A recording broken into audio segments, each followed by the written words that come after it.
With permission, Mr Speaker, I would like to make a statement on the Government's ongoing work to secure a Brexit deal that honours our commitments to the people of Northern Ireland, commands the support of Parliament and can be negotiated with the EU. On the 29th of January, this House gave me a clear mandate and sent an unequivocal message to the European Union. Last week I took that message to Brussels. I met President Juncker, President Tusk and the President of the European Parliament, Antonio Tajani, and I told them clearly what Parliament wanted in order to unite behind a withdrawal agreement, namely legally binding changes to the backstop. And I explained to them the three ways in which this can be achieved. First, the backstop could be replaced with alternative arrangements to avoid a hard border between Northern Ireland and Ireland. Yesterday, my Right Honourable friend, the Secretary of State for exiting the European Union, met with Michel Barnier to discuss the ideas put forward by the Alternative Arrangements Working Group, comprised of a number of my honourable and right honourable friends. I am grateful to that group for their work, and we are continuing to explore their ideas. Secondly, there could be a legally binding time limit to the existing backstop. Or third, there could be a legally binding unilateral exit clause to that backstop. Given both sides agree we do not ever want to use the backstop, and that if we did it would be temporary, we believe it is reasonable to ask for legally binding changes to this effect. Mr Speaker, as expected, President Juncker maintained the EU's position that they will not reopen the withdrawal agreement. And I set out the UK's position, strengthened by the mandate that this House gave me, that this House needs to see legally binding changes to the backstop, and that can be achieved by changes to the withdrawal agreement. We both agreed that our team should hold further talks to find a way forward, and he and I will meet again before the end of February to take stock of those discussions. So our work continues. The Secretary of State and the Chancellor of the Duchy of Lancaster are today in Strasbourg, and last week the Attorney-General was in Dublin to meet his Irish counterpart. And following my own visits to Brussels, Northern Ireland and Ireland last week, I welcomed the Prime Minister of Malta to Downing Street yesterday, and I will be speaking to other EU27 leaders today and throughout the week. The Right Honourable Gentleman, the Leader of the Opposition, shares the concerns of this House on the backstop. I welcome his willingness to sit down and talk to me, and I look forward to continuing our discussions. Indeed, government ministers will be meeting with members of his team tomorrow. I think there are a number of areas where the whole House should be able to come together. In particular, I believe we have a shared determination across this House not to allow the UK leaving the EU to mean any lowering of standards in relation to workers' rights, environmental protections or health and safety. I have met trade unions and with members from across the House, and my Right Honourable friend, the Business Secretary, is leading work to ensure that we fully address all concerns about these vital issues. We've already made legally binding commitments to no regression in these areas if we were to enter the backstop, and we are prepared to consider legislating to give these commitments force in UK law. And in the interests of building support across the House, we're also prepared to commit to asking Parliament whether it wishes to follow suit whenever the EU changes its standards in these areas. And of course, we don't need to automatically follow EU standards in order to lead the way, as we have done in the past under both Conservative and Labour governments. The UK has a proud tradition of leading the way in workers' rights.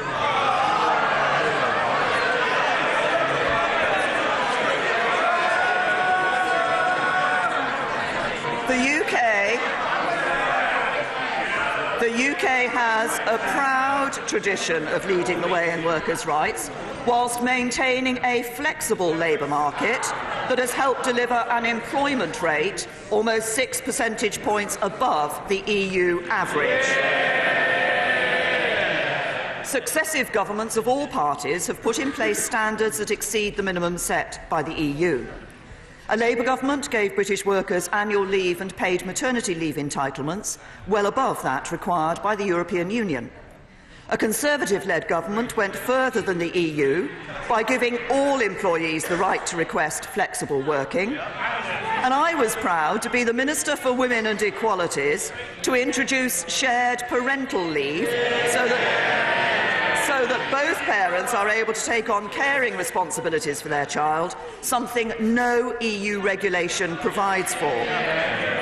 When it comes to workers' rights, this Parliament has set a higher standard before, and I believe will do so in the future. Indeed, we already have plans to repeal the so-called Swedish derogation, which allows employers to pay their agency workers less, and we're committed to enforcing holiday pay for the most vulnerable workers, not just protecting workers' rights, but extending them.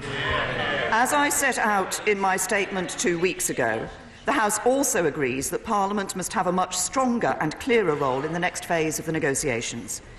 Because the political declaration cannot be legally binding and in some areas provides for a spectrum of outcomes, some members are understandably concerned that they cannot be sure precisely what future relationship it would lead to. By following through on our commitments and giving Parliament that bigger say in the mandate for the next phase, we are determined to address those concerns. The Secretary of State has written to all members of the Exiting the EU Committee, seeking their view on engaging Parliament in this next phase of negotiations, and we're also reaching out beyond this House to engage more deeply with businesses, civil society and trade unions. Everyone in this House knows that the vote for Brexit was not just about changing our relationship with the EU, but changing how things work at home, especially for those in communities who feel they have been left behind.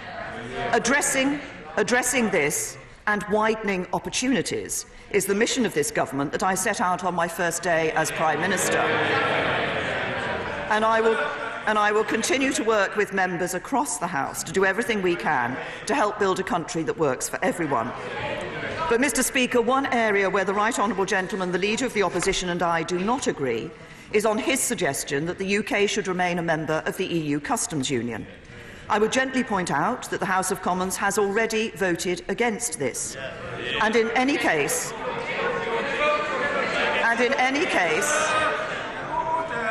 a lot of noise and heckling, but the record shows that everyone gets a chance to question the Prime Minister. I think it is right that she should have a proper and respectful hearing, and the same courtesy must be extended to the Leader of the Opposition in due course. The Prime Minister. Mr. Speaker, first of all, as I say, I would gently point out that the House of Commons has already voted against this.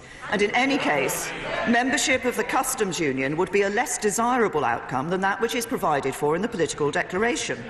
That would deliver no tariffs, fees, charges or quantitative restrictions across all sectors, and no checks on rules of origin. But crucially, it would also provide for the development of an independent trade policy for the UK that would allow us to strike our own trade deals around the world, something the Labour Party once supported. On Thursday, as I promised in the House last month, we will bring forward an amendable motion. This will seek to reaffirm the support of the House for the amended motion from the 29th of January, namely to support the government in seeking changes to the backstop and to recognise that negotiations are ongoing. Having secured an agreement with the European Union for further talks, we now need some time to complete that process. When we achieve the progress we need, we will bring forward another meaningful vote.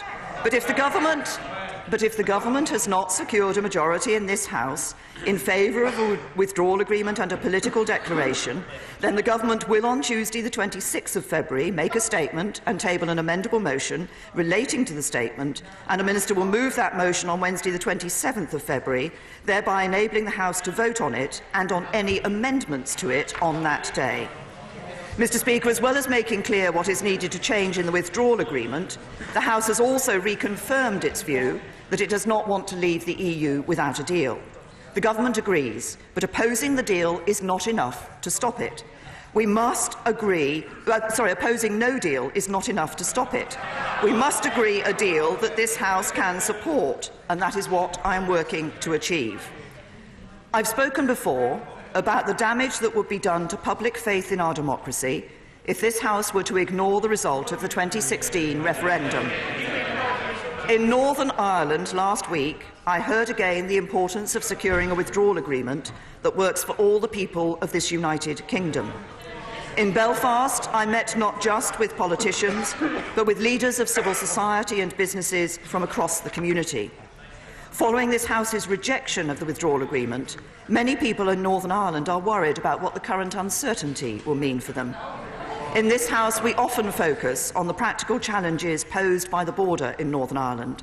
But for many people in Northern Ireland, what looms larger is the fear that the seamless border between Ireland and Northern Ireland that helped make the progress which has followed the Belfast Agreement possible might be disrupted. We must not let that happen, and we shall not let that happen. The talks are at a crucial stage, and we now all need to hold our nerve to get the changes this House requires and deliver Brexit on time. By getting the changes we need to the backstop, by protecting and enhancing workers' rights and environmental protections, and by enhancing the role of Parliament in the next phase of negotiations, I believe we can reach a deal that this House can support. We can deliver for the people and the communities that voted for change 2.5 years ago and whose voices for too long have not been heard. We can honour the result of the referendum, and we can set this country on course for the bright future that every part of this United Kingdom deserves. That is this government's mission. We shall not stint in our efforts to fulfil it, and I commend this statement to the House.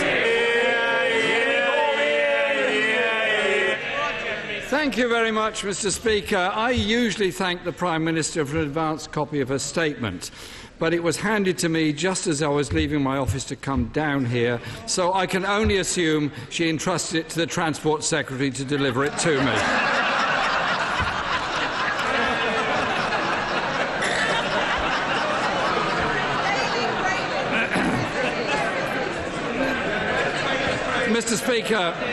Mr. Speaker, our country is facing the biggest crisis in a generation, and yet the Prime Minister continues to recklessly run down the clock.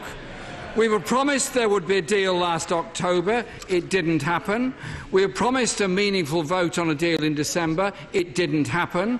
We were told to prepare for a further meaningful vote this week after the Prime Minister again promised to secure significant and legally binding changes to the backstop, and that hasn't happened. Now the Prime Minister comes before the House with more excuses and more delays. In her statement, the Prime Minister has failed to answer even the most basic questions. What progress has she made on identifying and working up the alternative arrangements? Have they been presented to the European Union? If not, when will they be presented? And will she set them out before this House and ask for its approval of them?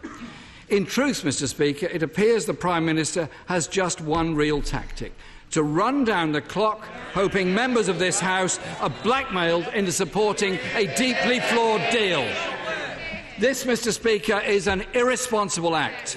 She's playing for time and playing with people's jobs, our economic security and the future of our industries. Yesterday, growth figures show the lowest growth since 2012, our manufacturing sector mired into recession. The decision by Nissan last week to pull its investment from the Sunderland plant may only be the thin end of a very long wedge. Uncertainty and failing confidence in this government to deliver are putting jobs at risk. The Prime Minister, the Chancellor and the Business Secretary will be hearing the same warnings as I am, that several major large manufacturers, household names employing tens of thousands of people, are poised to follow in Nissan's footsteps.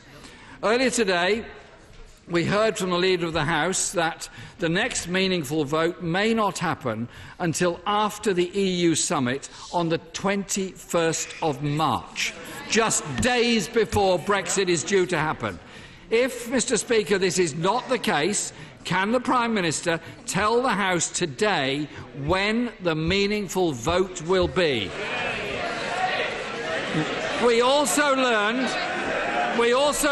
from the Leader of the House that any changes to the backstop won't be written into the legally binding withdrawal agreement. Can the Prime Minister confirm that? Is the Prime Minister really prepared to risk people's livelihoods, jobs and investment in a desperate attempt to push a deeply flawed deal through Parliament?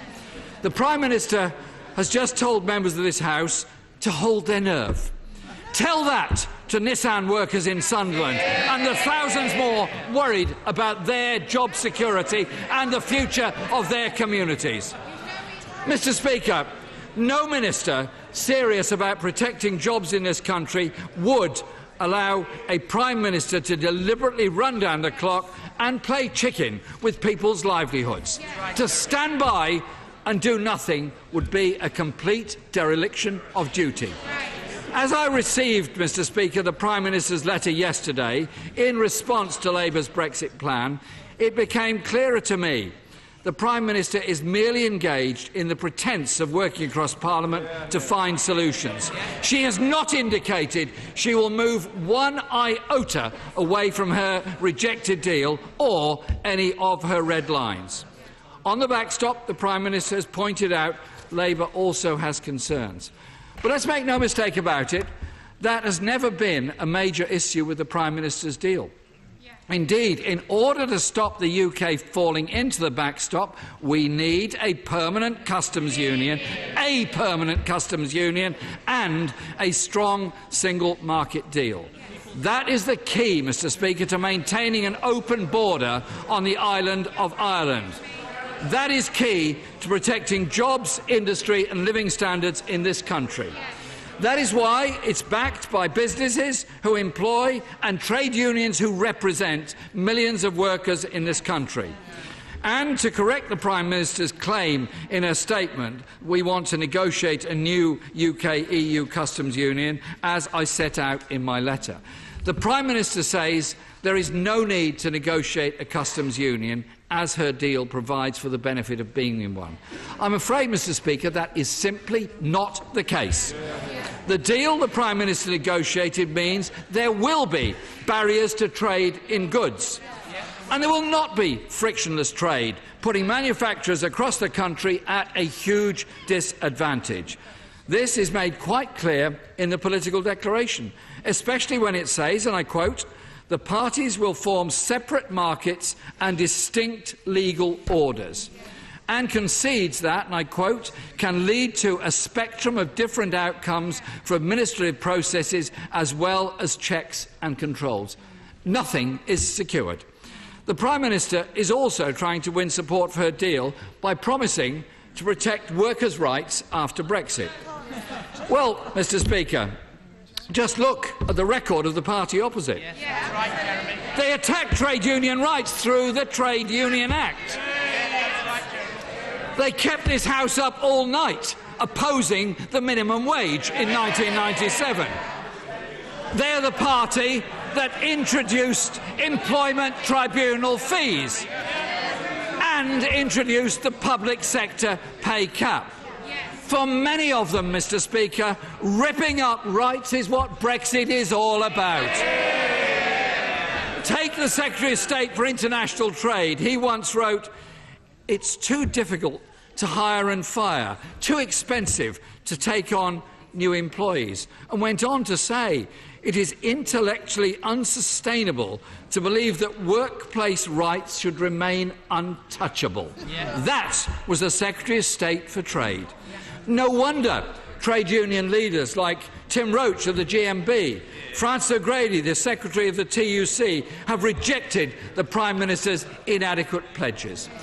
And it's vital too, Mr. Speaker, that we keep pace with the best consumer safeguards and environmental protections, as if the warnings of the destruction of our biodiverse natural life are not serious enough. We have to be very serious about all environmental protections and indeed make them much stronger.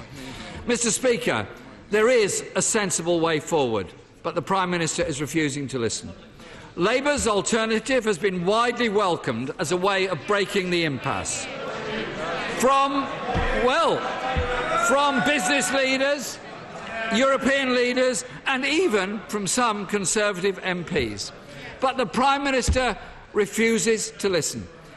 Mr. Speaker, I urge all members across this House to think about the damage the Prime Minister's strategy is doing. The threat to industry and skilled jobs and communities all across this country. Now is not the time to stand idly by. Now is the time to stand up and do the right thing, to rule out no deal and back Labour's alternative plan. Thank you. Thank you, Mr. Speaker. First of all, the right honourable gentleman mentioned the announcement that's been made by Nissan. I think for this House it's important to recognise that Nissan have confirmed that none of the current 7,000 jobs at the plant will be lost.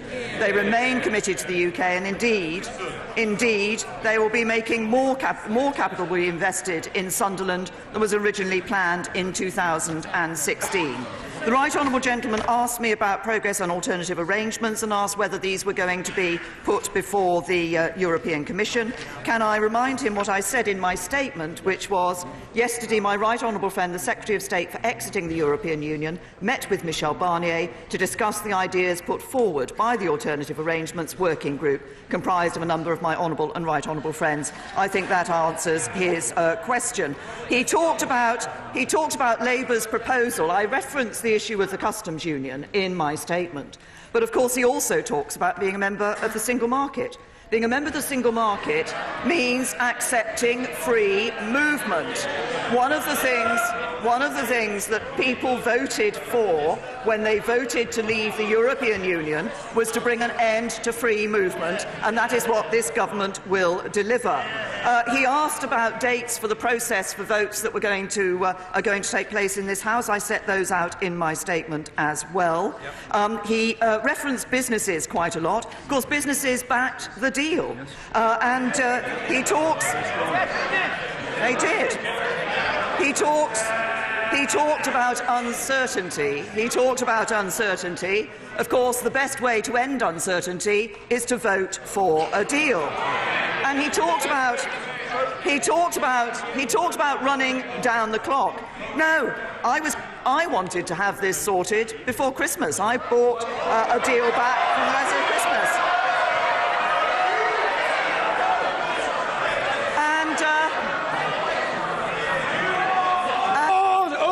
Order! Mr. Matheson, I have nurtured for a long time an ambition to see you become a statesman. I think you are threatening that prospect by these noisy gesticulations. Calm, Buddha-like. The Prime Minister. Thank you, Mr. Speaker. The deal was negotiated before Christmas, so I wasn't in. It's not me who's trying to run down the clock. And it's no good Labour members who voted against the deal pointing their fingers across the House. Every time somebody votes against a deal, the risk of no deal increases. And the right honourable gentleman talked about acting in the national interest. Yes, we should be acting in the national interest, and the national interest is in getting a deal agreed with this Parliament, through this Parliament. That is why we are working with the European Union in everything that we're doing. And the right honourable gentleman made several references in his response to the issues of businesses and the issue of jobs and of protecting jobs. The deal we negotiated with the European Union, we're going back to deal with this issue of the backstop, but the deal we've negotiated, the political declaration that sets out the future, is a deal that protects jobs. And the one thing that we know would threaten jobs in this country would be a Labour government. Mr. Kenneth Clarke. Mr. Speaker, my right honourable friend, the Prime Minister, will recall that when we served together in the cabinet of the coalition government, that government was very enthusiastic about the prospects of negotiating EU trade deals with important trading partners around the world, and including the prospect of a trade deal with Japan. On the 1st of February, the Japan deal was concluded, and it is, in fact, I think, a deal which covers a bigger proportion of the global economy than any other trade deal negotiated so far. Does the Prime Minister aim to seek a customs arrangement which enables us to continue to enjoy or begin to get the benefits of this important deal after the 29th of March, or is she insisting that we've got to leave it and have our own trade policy and begin our own negotiations with a country which actually has a very much bigger economy than our own and is likely to demand from the United Kingdom concessions which it was not able to demand from the European Union? I say to my right honourable... Can I say to my right honourable and learned friend, of course, he is absolutely right that it is on the 1st of February that the EPA with Japan came into force. Of course, prior to that, we have been trading with Japan on World Trade Organization arrangements. It has been the policy of the government in relation to the trade deals that have been agreed between the European Union and countries around the world that we seek continuity in those agreements at the point at which we leave the European Union, and have also been working to see continuity were we to leave with no deal. But we do also want to ensure that we can enhance our trade arrangements with countries around the world, and so then build our own trade agreements with those countries. And I think that is the best and most sensible approach, is to maintain trading relations as they are as we leave the European Union, and then build and enhance those trading relations with our own independent trade agreements. Ian Blackford. Thank you, Mr. Speaker. You know, sometimes I think the Prime Minister must live in a parallel universe. We've just heard from the Prime Minister that she wanted this concluded in December. Mr. Speaker, talk about rewriting history. It was the Prime Minister that denied us the right to have the meaningful vote and to try and rewrite history, and she sits there laughing. You know, sometimes you should be honest with yourself, never mind being honest with the people of the United Kingdom. Mr. Speaker, here we are once again. A statement from the Prime Minister who's lost in a Brexit fantasy. We are 45 days from Scotland being dragged out of the European Union against our will. 45 days from economic catastrophe. She talks about Japan. Goods that could be leaving Japan in the next few days would arrive after that we leave the European Union. We don't know what the tariff regime would be from those importing cars or training shoes or whatever else. The ongoing mess of this government never ceases to amaze. Will the Prime Minister understand that EU leaders have refused to budge on any changes to the withdrawal agreement? Donald Tusk said on the 6th of February the EU is not making any other offer. What from that statement does the Prime Minister not understand? Why does the Prime Minister not understand of this? The EU will not reopen the withdrawal agreement that she signed up to. Does the Prime Minister realise the danger of running down the clock? 45 days to go, and here we are with a government that can't even deliver a ferry contract. Prime Minister, your response to my letter requesting sight of what economic analysis have done on your own deal poses more questions than answers. The question is simple. Have you done an economic assessment of the impact of your deal on the UK economy? A simple yes or no. Prime Minister, you're asking this House to vote on your deal, and you can't even be honest about the economic impasse. You expect MPs to vote for this. Your binary choice, quite simply, is laughable. There is a growing number calling for an extension to Article 50. Prime Minister, extend Article 50 today. Mr. Speaker, the Prime Minister's deal is a fraud. Ending freedom of movement, leaving the biggest trading bloc in the world. This will be catastrophic for Scotland. The UK is already suffering the cost of Brexit. Will the Prime Minister put an end to this economic madness? Prime Minister, as students get set for university applications and business owners look to prepare for the new financial year, your government is causing a new wave of uncertainty. We on these benches refuse to accept Scotland being dragged out of the European Union against our will. Ultimately, Scotland will have a choice: an independent European nation or remaining part of an inward-looking UK. Scotland's voices must be respected, Prime Minister. Prime Minister! I say to the right honourable gentleman, I think that the points that he made are the same points he's been making in response to my statements, regardless of the content of my statements for some time now. He talked about the economic analysis. We did publish an economic analysis of the proposals that the government had put forward.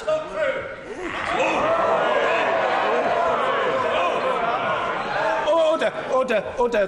There's plenty of scope for disagreement about what is true and what isn't true, but in fairness, I repeat the point that the person who has the floor must be heard.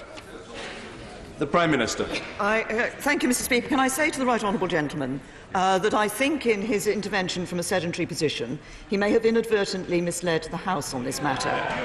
No.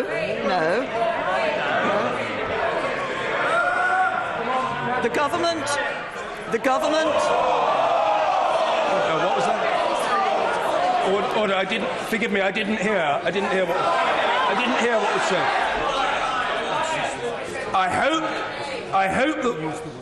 hope the word liar wasn't used, but order. I'm perfectly capable of handling this matter with alacrity, and I shall do so. If that word was used without equivocation or qualification, that word must be withdrawn at once. At once. Order. If a member on the front bench used that word, I'm sorry, I'm not debating it, I'm not arguing, I'm not negotiating. That word must be withdrawn at once. Who was the person that used the word? Mr. Blackwood? I'm advised, I admit I didn't see which member used it. I'm advised, I think on good authority, that word was used by the leader of the Scottish National Party. If so, I want the debate to continue, and it will, but if so, I simply ask the right honourable gentleman to withdraw that word. He cannot accuse another member in this House of dishonesty. Withdraw. In courtesy to yourself, I withdraw. For courtesy to yourself.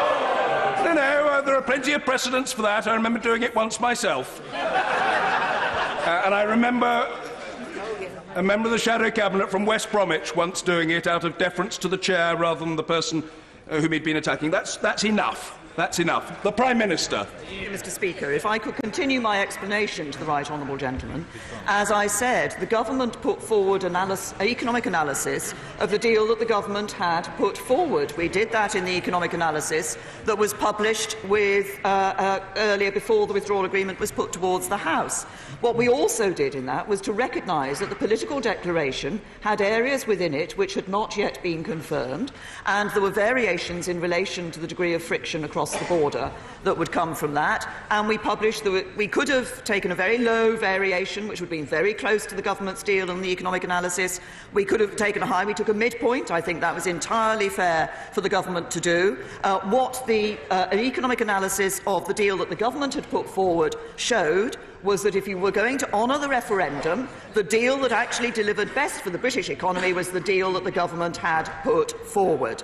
Now, the right honourable gentleman also talks about putting an end to the current situation. Well, as I've indicated, we can indeed move forward when we agree a deal across this House. And if the right honourable gentleman is so concerned about avoiding no deal, I assume that when a deal is brought back from the European Union this next time, then he and his members of the SNP in this House will be voting for a deal in order to support the future of the United Kingdom. And then finally, once again, the right honourable gentleman talks about the economic impact on Scotland of leaving the European Union, and talks virtually in the same breath about his view that Scotland should be independent from the United Kingdom.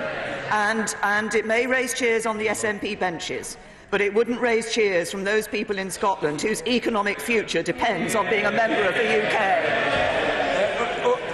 Order. Of course there is enormous interest, which, as per usual, I want to accommodate. Can I just appeal, please, to colleagues at this time, with the country watching us, let's have a robust but respectful debate. It is perfectly possible for colleagues to make their points with considerable force, but to do so with courtesy. And I know we'll be led in this matter by a former party leader and a notably courteous right honourable gentleman, Mr Ian Duncan Smith. Mr Speaker, may I thank my right honourable friend for her statement. She referred during her statement to the successful amendment by my right honourable friend, the member for Altrincham and Sale West. That successful passage, she will recall, was heavily based on the thing that's now become known as the Malthouse Compromise. She's also said that yesterday this was discussed, this proposal, in Brussels with the Secretary of State and one of the negotiators. Therefore, for the avoidance of doubt, could she now confirm, therefore, that this proposal forms part of government policy? I say to my right honourable friend, and I know because he has been involved in the meetings that have taken place with the Secretary of State for exiting the European Union, looking at the proposals that have come to be known as the Malthouse Compromise. There have, of course, been a number of alternative arrangements that have been proposed over the past months. The possibility of alternative arrangements to replace the backstop is recognised by both the UK and the EU in the political declaration that was agreed in November. The proposals that have been tabled, there are some issues, there are some questions around the proposals that have been tabled.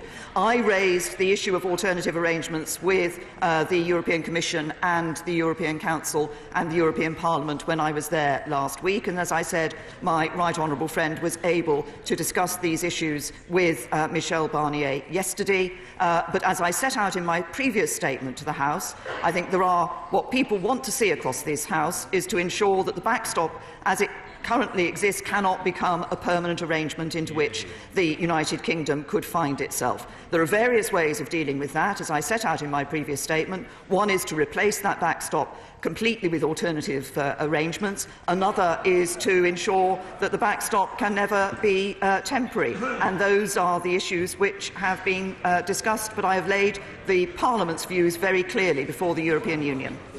Sir Vincent Cable.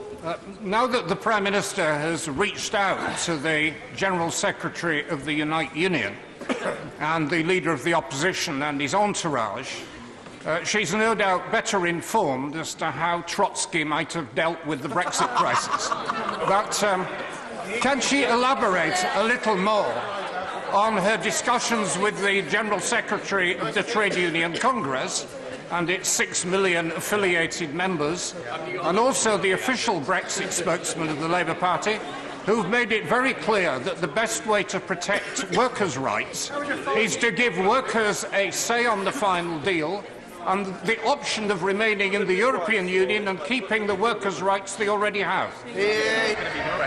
I have to say to the right honourable gentleman that the issues I have discussed, both with trade union leaders, with the Secretary-General of the TUC and with members across this House, is the concern to ensure that there is no reduction in workers' rights in the United Kingdom, a commitment which his government has given and will continue to meet.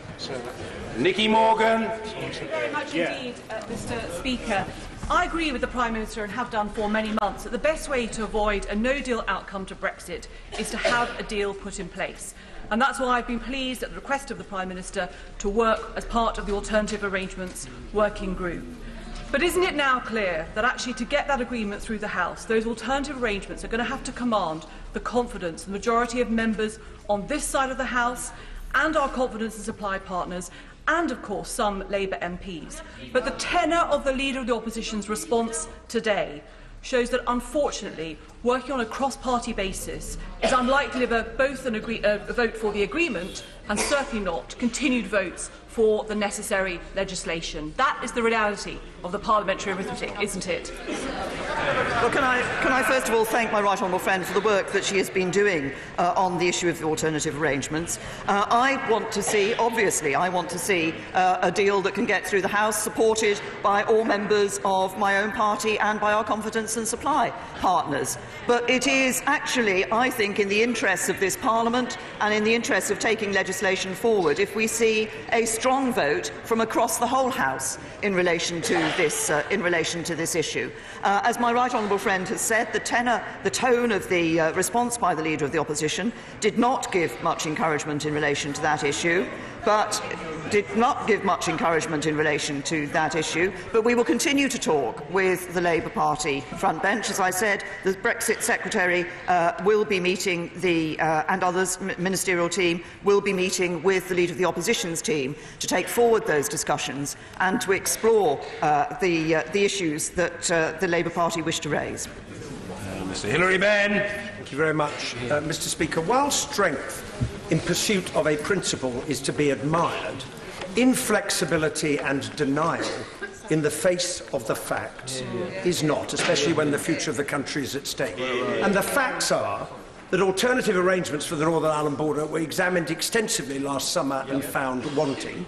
The fact is the EU has made it clear it will not reopen the withdrawal agreement. Yes. The fact is that the rolling over of the trade deals that the Father of the House referred to is not going well, and the fact is that businesses are spending millions of pounds and pulling their hair out because they fear the prospect of a no-deal Brexit on the 29th of March. I do not believe that the Prime Minister would do that to our country. I do not think that ministers would allow her to do it, so why does she continue to pretend that she might? I have consistently said, I made the point, I think, in my statement this afternoon, that what I want, what the government wants, is a deal with the European Union. But there is only one way to ensure that we avoid no deal, and I know I say it a lot, and I know right honourable members shout out at it and so forth, but if you don't want no deal, you have to agree a deal. Mr. William Cash. Mr. Speaker, my right honourable friend is facing intransigence both from the undemocratic EU and from MPs who voted for the Referendum Act, the Notification of Withdrawal Act, and the Withdrawal Act itself, and the repeal of the 1972 Act, and are now trying to reverse this with their own votes. Yep. She has not signed the withdrawal agreement, which itself has undemocratic and unconstitutional features, including the backstop and Article 4, which removes control over our lawmaking. Will she, therefore, if this undemocratic intransigence continues, walk away from the negotiations? Can I say to my honourable friend, obviously what we are doing now is working with the European Union to achieve what this Parliament has said it wants to see achieved, notably legally binding changes that ensure legally binding changes to the backstop that deal with the issues that have been raised by this Parliament. I continue to work on those points, but my honourable friend made a very important point, I think, at the beginning of his intervention, which is that members across this House overwhelmingly voted for a referendum. It was clear at the time that this House would respect the result of the referendum. The government at the time made it clear we would respect the result of the referendum. This House overwhelmingly voted to trigger Article 50. Article 50 had a 2-year timeline to it, which ends on the 29th of March, and this House voted for the Withdrawal Agreement Act. So at every stage so far, this House has been willing to put into place the result of the referendum. What the House now needs to do, I believe, is to agree a deal so that we can leave on the 29th of March and progress onto the next stage of negotiations and progress onto a brighter future. Yvette Cooper. The country's counter-terror chief has said that no deal would be a very serious flaw in our security arrangements. The police chief in charge of preparing for Brexit has said that no deal would leave us less safe. She and I have always previously agreed on the importance of not undermining our national security or undermining public safety. But she knows that her continued delays have increased the risks of no deal on the 29th of March. So if she has failed by the middle of March to persuade this House to back a deal, is she still ruling out extending Article 50, yes or no? Can I say to the Right Honourable Lady, the extension of Article 50 is not something which solves the problem. The only way to solve a problem of not having no deal is to agree a deal. The Right Honourable Lady says it is my delays that have caused the position that we are in.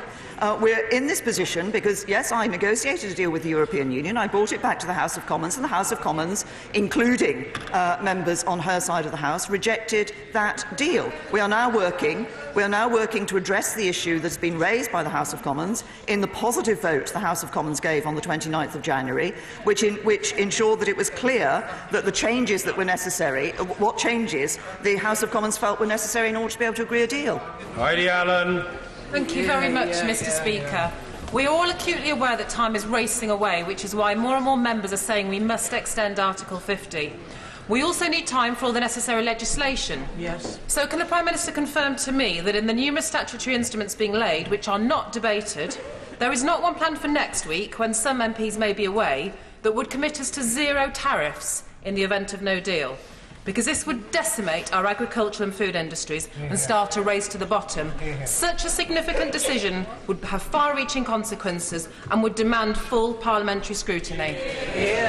Can I say to my honourable friend, there will be a number of statutory instruments that this House will be addressing. This House will be working hard on those Brexit arrangements next week. On the issue of tariffs in the event of a no deal, there are still discussions being undertaken with businesses and other sectors.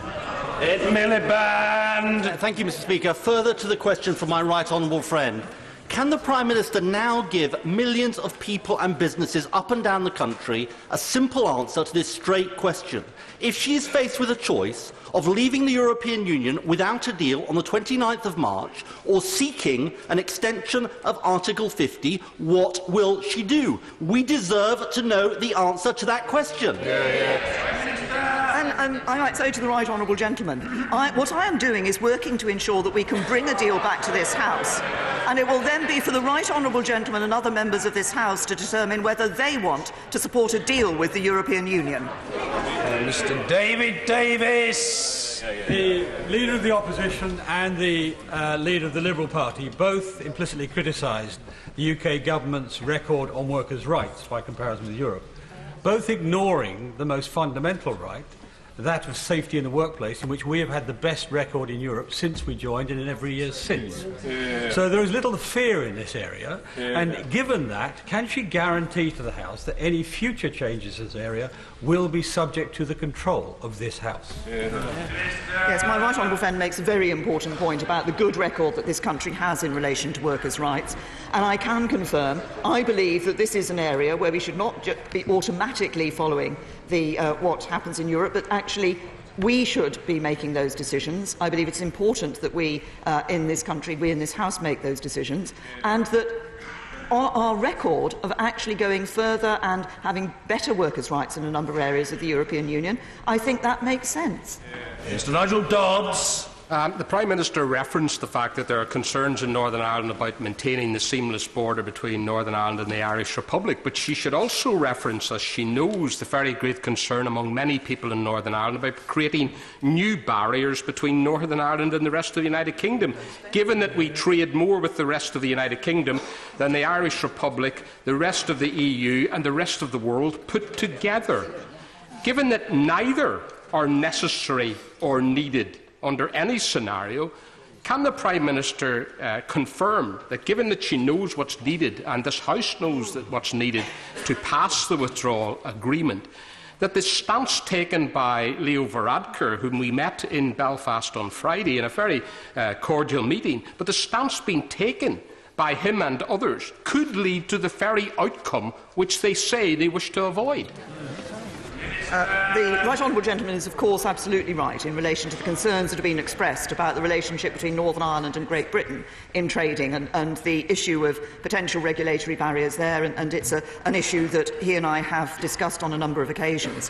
But he's also right, of course, we talk here about what it takes in this House to ensure that we agree a deal, but of course that deal has to be agreed with the European Union, and that means that all members of the EU27 have to agree that deal. And I was able to have cordial and constructive talks with the Taoiseach on Friday, as the right honourable gentleman has referenced his own talks. And I hope and trust, and I do believe, that all sitting around the table want to ensure that we deliver a deal that does deliver on the commitments of the people of Northern Ireland and that can pass this House and be agreed by the EU.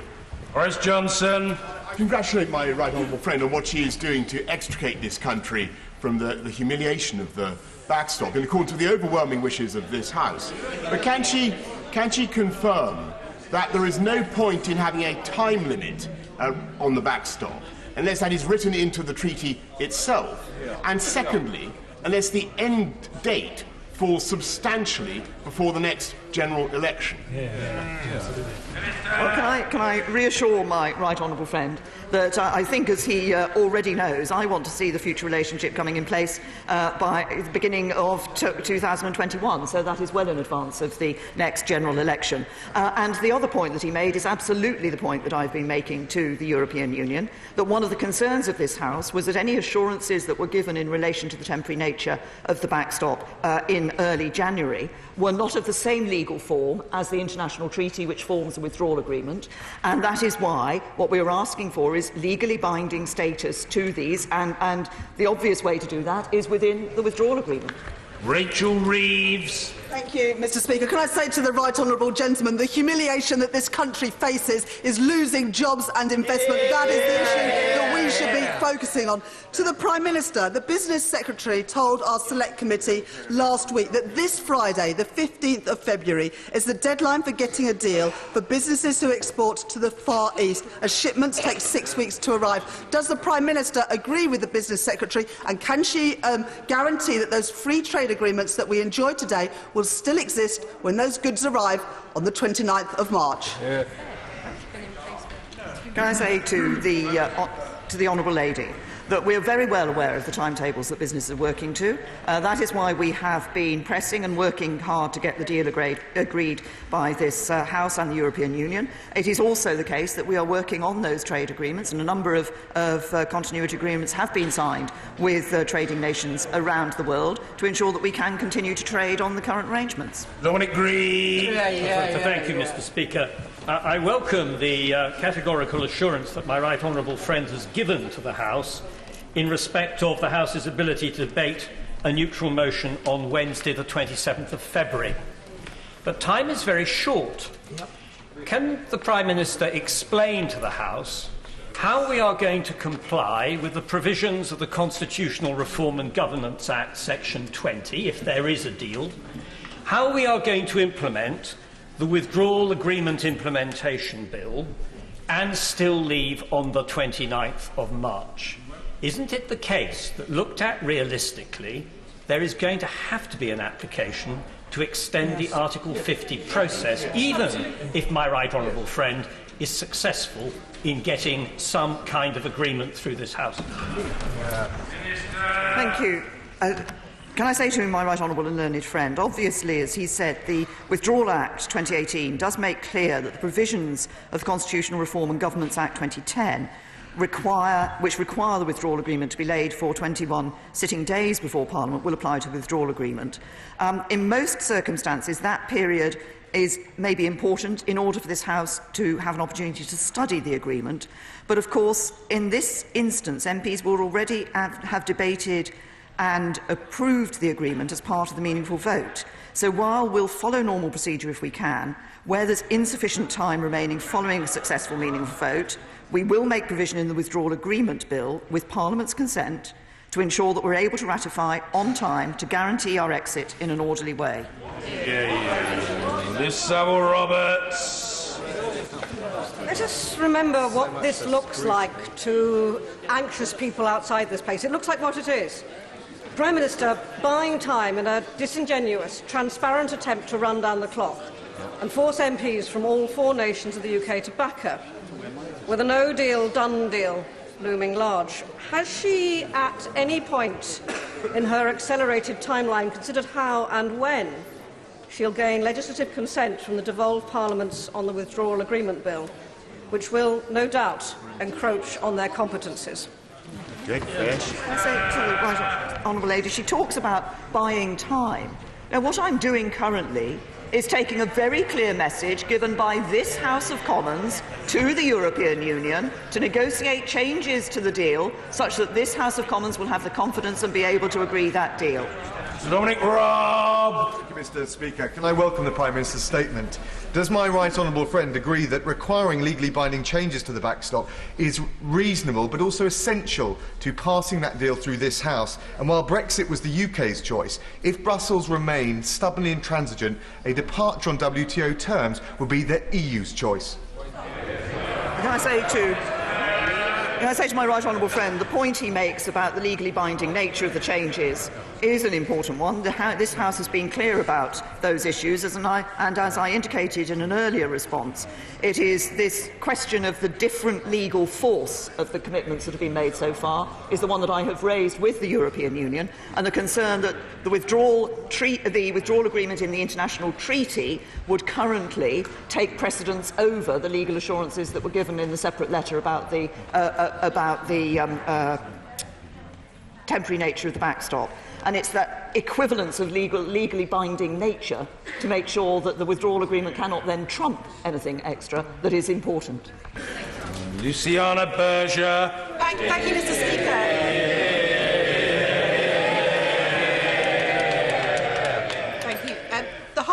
House will have heard the Prime Minister's response to the honourable and learned member's important question about the Withdrawal Act implementation bill. And they will have heard the Prime Minister's response that she doesn't intend to honour the 21 days that it should be laid down. We haven't seen the draft of this bill, and yet it deals with very, very thorny issues about the divorce bill when we leave, EU citizens' rights, this is supremacy of European law during the transition period, and also the consent to remain under the jurisdiction of the European Court of Justice during that period as well. How on earth does the Prime Minister expect members on all sides of this House to consent to that legislation without seeing a draft at this moment in time?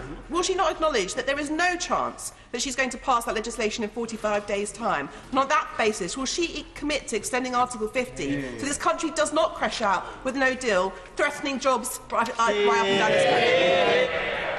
Can I thank the Honourable Lady for her question? She's raised, obviously, an important point about this timetable, which was raised by my right honourable learned friend, the member for Beaconsfield. As I indicated, the 21 days that are in Crag are normally there because there hasn't been an opportunity for the House to actually see the nature of an agreement that it is looking at. In this case, of course, the House would have already had an opportunity to approve the agreement. The House has seen we're looking for changes in the agreement, but the vast majority of the agreement would not be changed in the discussions that we're having with the European Union, and the House has already been able to look at that as part of the meaningful vote.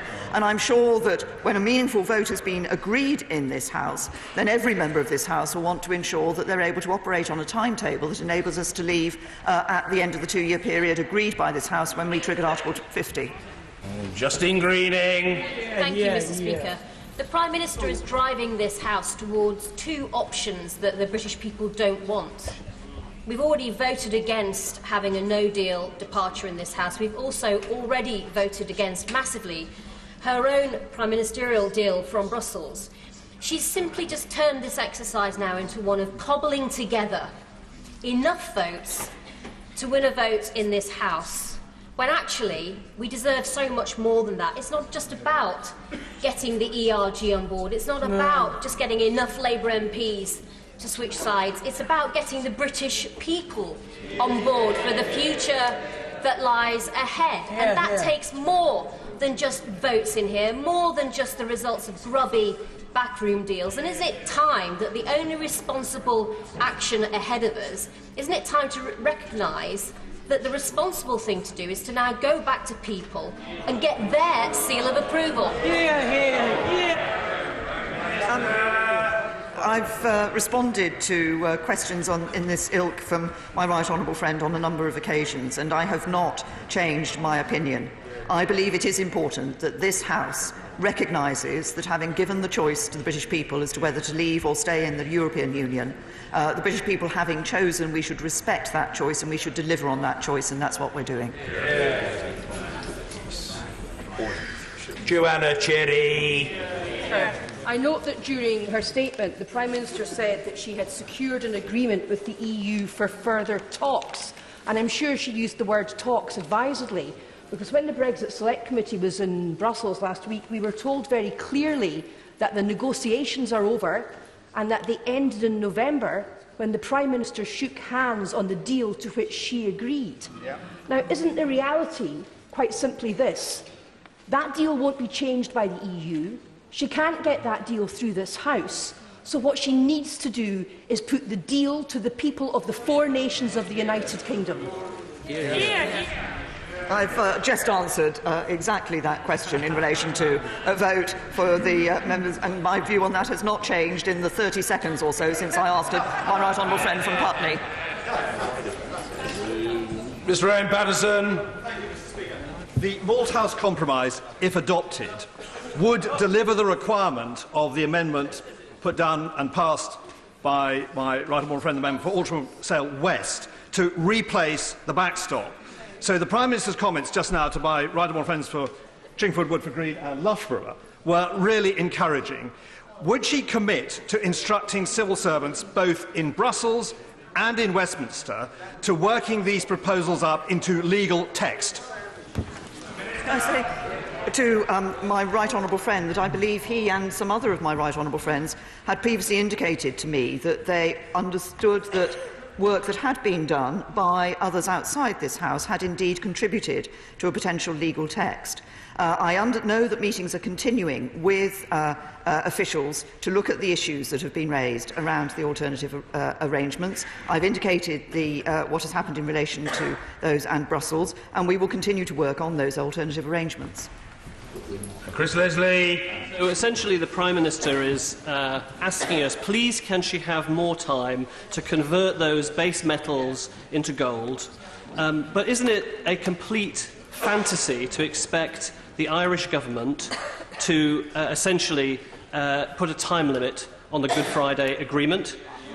Nor should we expect them to do that unless colleagues across the House take some responsibility on Thursday and snap out of this delusion right now. We will be at the mercy of this Prime Minister's run-the-clock-down strategy. Can I say, right honourable gentleman, that he talks about the issue of the time limit, and that being he described it as a time limit on the Good Friday Agreement. No, it would not be a time limit on the Good Friday Agreement. This government remains absolutely committed to the Belfast Good Friday Agreement and to the commitments and obligations that we have within that Belfast Good Friday Agreement. We also remain committed to ensuring there's no hard border between Northern Ireland and Ireland. And I have always said, as has the Taoiseach, that the best way of delivering that is in the future relationship, and that's what we're working to. Sir Nicholas Soames. Speaker, can I reassure the Prime Minister that I'm holding my nerve like anything? And would my right honourable friend therefore confirm that it remains at the heart of the government's policy, in the national interest, to secure a deal which at the end of the day will achieve the closest possible political, economic and security relationship with our friends and allies in the European Union? Thank my right honourable friend for holding his nerve. Can I reassure him that what we are doing in negotiating this deal is ensuring that we deliver on the referendum. We'll be leaving the European Union, but they are our closest neighbours, and I believe it remains in the interests of this country and the European Union for there to be a close relationship between the UK and the EU in future. We've set out proposals for that close relationship for the future, and obviously the second stage of negotiations will be putting that relationship into legal text. Kate Hoey. Speaker, the Prime Minister was quite right to rule out, again, staying in a customs union, which wasn't on either of the two main parties' manifesto. But do you think we might perhaps change the wording in terms of talking about no deal, the customs union? Changing the wording on no deal, because if we cannot get an agreement, then surely we can go over to WTO and use Article 24. It's not crashing out. It's not. People voted to leave. They didn't vote for a deal as such. They voted to leave, and we need to leave on March the 29th.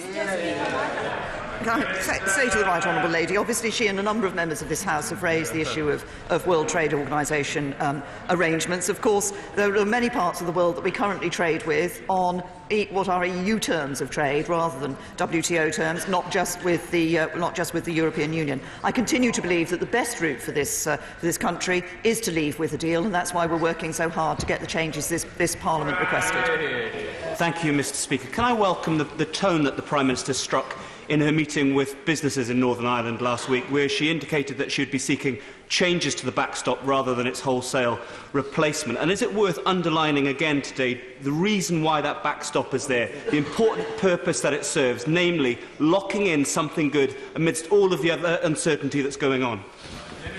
My right honourable friend makes a very important point. We all want to see the progress that has been made in Northern Ireland continuing, and actually the economic situation for people in Northern Ireland being enhanced and improved in the coming years. What happens at the border, the seamless border, is an important part of the progress that has been achieved, and I was pleased to be able to go to Belfast and reaffirm our commitment to the Belfast Good Friday Agreement, which is unshakable. There had been some concerns in Northern Ireland. I was able to allay those concerns. This government remains absolutely committed to the Belfast Good Friday Agreement and the progress that has been achieved in Northern Ireland following that agreement. Kendall. The Prime Minister rightly said that the political declaration isn't legally binding. So can she guarantee that she will still be in her job when our future relationship with the EU is finally agreed? And if not, why would any of us take any of her assurances? Because she won't be the Prime Minister who does the final deal. Can I say to the Honourable Lady that I am committed to ensuring that we are able to deliver on what we have in that political declaration, to negotiating a future relationship that actually delivers for the people of this country. And the Honourable Lady may shake her head on this point. It is important as we move forward that we are able to ensure that what is in that political declaration, there are elements of it that are still there for debate, and I recognise there will be rigorous debate on some of those elements. But what we want to do is ensure that when we come to the end of the implementation period, we have a future relationship that has that close economic and security relationship with the European Union. Sir Desmond Swain. Here. I hope that there isn't a special place somewhere in particular for those of us who take a rather literal interpretation of the word replace. Can I say to my right honourable friend, I think he's always held a special place in my estimation. And indeed in members across this House, and I wouldn't suggest that he would be going to any other special place. Patricia Gibson. Mr. Speaker, many of my constituents who live with serious health conditions are very concerned about disruption to the supply of medicines upon which they rely. Should doctors be writing prescriptions to permit patients to stockpile medical supplies, or can the Prime Minister today guarantee, a mere 45 days from Brexit, that there will be no disruption to medical supplies post-Brexit? I say to the Honourable Lady that we're working obviously with suppliers who provide medicines to the UK to ensure that there will be continuity of supply, that patients would continue to receive the medicines they need in all scenarios, including in no deal, so that patients will not need to and should not seek to secure and store additional medicines at home. And we've already agreed that medicines and medical products, including medicines you can buy in the shops, will be prioritised to ensure that the flow of all these products will continue unrestricted after 29th of March 2019. And my right honourable friend, the Health Secretary, has written to health and care providers in December about the preparations for no deal, and we've been discussing with the Scottish Government and the Welsh Government and the Northern Ireland Civil Service the arrangements that will pertain in those countries. Anna Soubry. Mr. Speaker, the Prime Minister tells us that she has a mandate to go back and renegotiate the backstop by virtue of the amendment that was passed on January the 29th. But, Mr. Speaker, by a bigger margin and on a cross-party basis, this place gave her another mandate, which was to take no deal off the table. So we have voted to reject her deal, and we voted to reject no deal. But instead, the Prime Minister not only is kicking the can down the road yet again, she again refuses to take no deal off the table. And this is in the face of the analysis and the advice of the civil servants who have informed the Cabinet, and they've debated, the profound bad consequences, in the words of the Business Secretary, the ruinous situation we would face in the event of no deal. Why and when, rather when will the Prime Minister publish that advice and that analysis so my constituents can understand why no deal is no option for this country? To my right honourable friend, she's right obviously in terms of the votes that took place in this House. I would refer her to the fact that in the amendment that was voted on a cross-party basis in this House, as put forward by my right honourable friend, by my honourable friend, the member for Altrincham and Sale West, that also referenced the fact that this House wanted to leave the European Union with a deal. That is what we are working for. But I repeat for my right honourable friend, you cannot just say that we don't want to have no deal. You can only ensure there is not a no-deal situation by agreeing a deal. Laura Smith. A common external tariff would mean reduced friction in goods trade, which would be hugely beneficial for our manufacturing sector. A new customs union would achieve this and would not, as I understand it, prevent us from striking our own trade deals in services. So why then is the Prime Minister ruling out this alternative arrangement for the backstop, and why is she so confident that the benefits of setting new tariffs outweigh the negative impact of increased friction and cost throughout the supply chains? I have to say that I think the description that the Honourable Lady has given is not one that I recognise of the situation that she's put forward. If she cares to look at the political declaration, we actually make clear in the political declaration, we make clear in the political declaration the future relationship will have no tariffs, will have no quotas, will have no restrictions of that sort. And she says, well, why not a customs union? Because the customs union requires us not to be able to strike our own trade deals. The benefit of the deal that has been agreed, the benefit of the deal that the government first put forward, is that we achieve the benefits of no tariffs, no quotas, no restrictions, but at the same time as being able to negotiate our own trade deals. Mrs Anne Main. Thank you very much, Mr Speaker. My right honourable friend, the Prime Minister, has several times referred to having the need for legal certainty. And in response today from the Attorney-General to a question I asked on this very matter, he suggested that they were always willing to assist the House in being able to find out that legal certainty. Can I ask that any changes that are negotiated are brought back to the House and that the Attorney-General gives us the benefit of that advice, because the legal certainty is what is going to make many colleagues feel they can or cannot support something? Can I say to my honourable friend, I recognise the concern that honourable members have on this matter of the legally binding nature of any changes that are achieved, and of course the Attorney-General will make information available to this House to enable this House to take its decision. Caroline Lucas. Thank you, Mr Speaker. Well, the Prime Minister is happy to kick the can down the road for yet another 2 weeks. Over 3 million EU nationals are living in appalling uncertainty.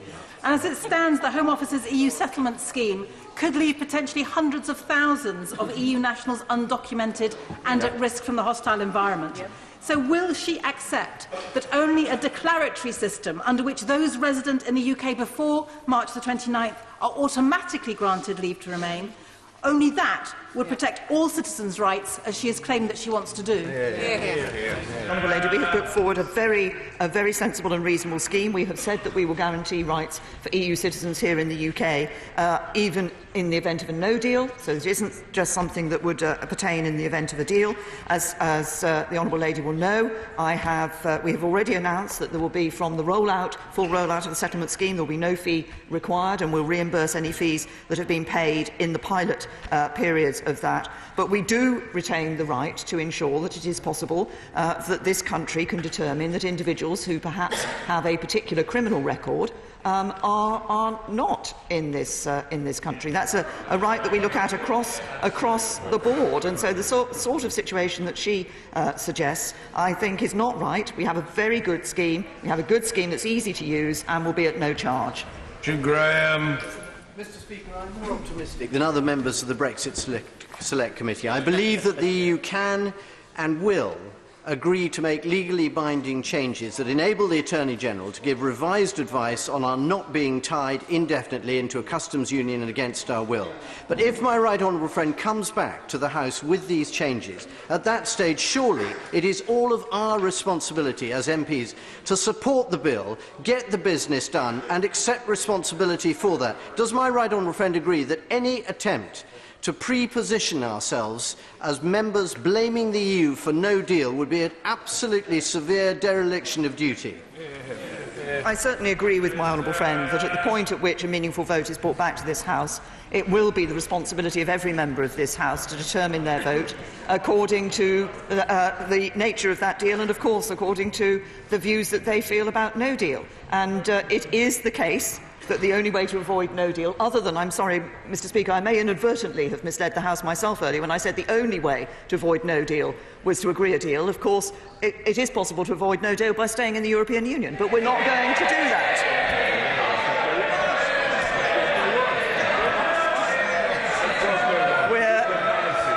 We're not going going to do that, because that would be going back.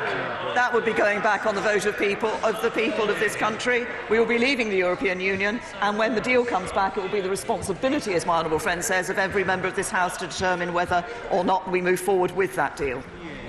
Ben Bradshaw.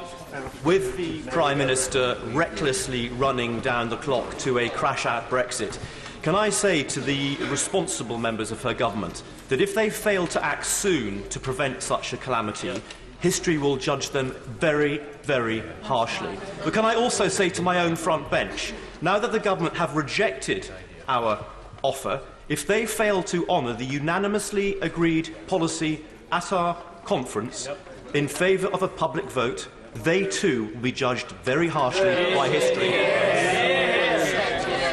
Can I say, Mr. Speaker, I think the second part of that question was not addressed to me, so I will not be responding to it.